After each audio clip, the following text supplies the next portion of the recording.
इथे मी लाल माठ घेतलेला आहे, तो साफ करून घेते। कोवळी पानं काढून घेतलेली आहेत।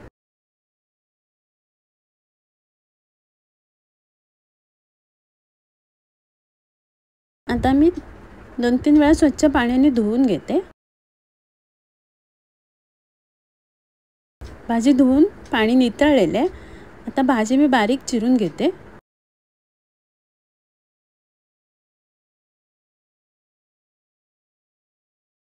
अशा प्रकारे बारीक बारीक चिरून घेते। भाजी चिरून झालेली आहे। आता मी कढईत काढून घेते।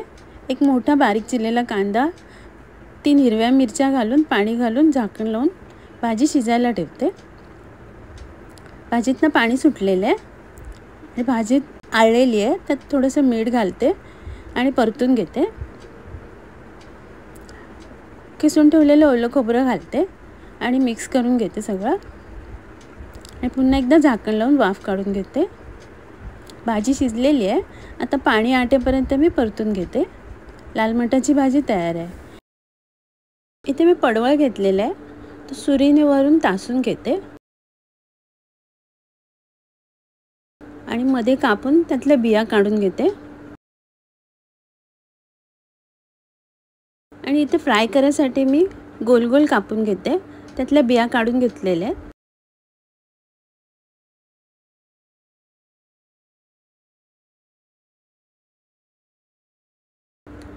अशा प्रकारे गोल गोल आकाराचे मी कापून घेते। थोडंसं मीठ लावते आणि बाजूला ठेवते।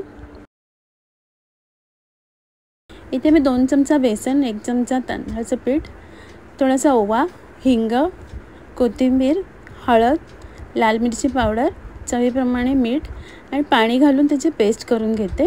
आधी गिठोळ्या मोडून घेते, नंतर पेस्ट करून घेते।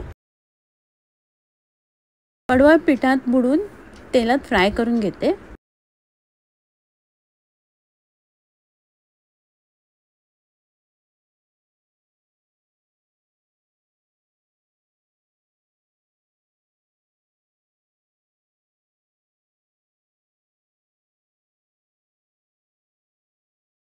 इथे शिजून घेतलेली तुरीची डाळ आहे, टोमॅटो घालून। कढईमध्ये मी 1 चमचा तूप घेतलेले आहे। त्यात 2 लसणीच्या पाकळ्या, राई, जिरं, 2 हिरव्या मिरच्या, कढीपत्ता, हिंग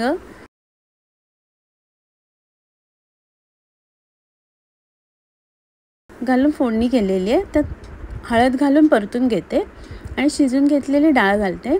थोडंसं पाणी घालून डाळ घोटून घेते। चवीप्रमाणे मीठ घातलेले, कोथिंबीर घातले आणि डाळ घोटून घेते। डाळीला उकळी आलेली आहे।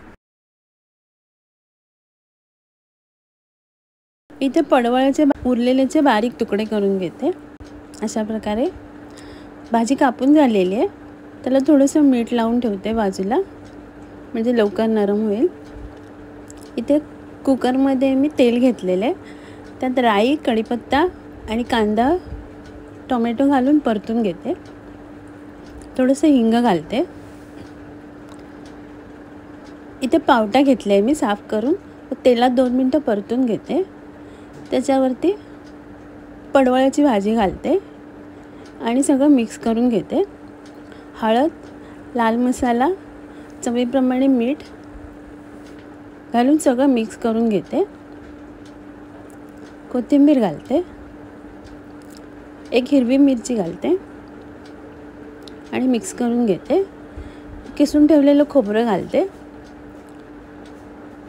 2 चमचे पाणी घालून सगळं मिक्स करून घेते आणि झाकण लावून कुकरला 2 शिट्ट्या करून घेते। 2 शिट्ट्या झालेल्या आहेत। कुकर थंड झाला आहे। भाजी पण शिजलेली आहे। पडवळाची भाजी तयार आहे। आता मी सर्व करते।